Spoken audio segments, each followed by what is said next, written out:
আজ থেকে সংকল্প কর যে ভাগ্যের ওপর ভরসা রাখ, কিন্তু তা পাওয়ার জন্য রোজ কর্ম কর।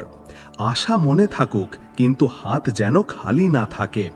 যখন তোর কর্ম আর তোর নিয়তি একদিকে চলতে শুরু করবে, তখন সেই সময় আসবে যখন সারা দুনিয়া দেখবে যে যা তোর তা তোর কাছ থেকে কেউ কেড়ে নিতে পারে না।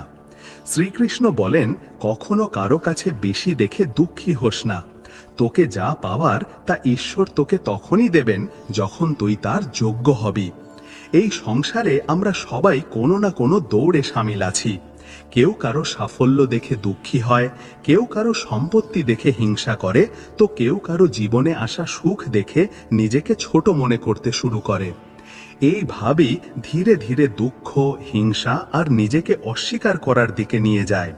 কিন্তু শ্রীকৃষ্ণ আমাদের এখানে এক অত্যন্ত গভীর কথা বোঝাচ্ছেন, যে অন্য কারো কাছে বেশি দেখে কখনো দুঃখী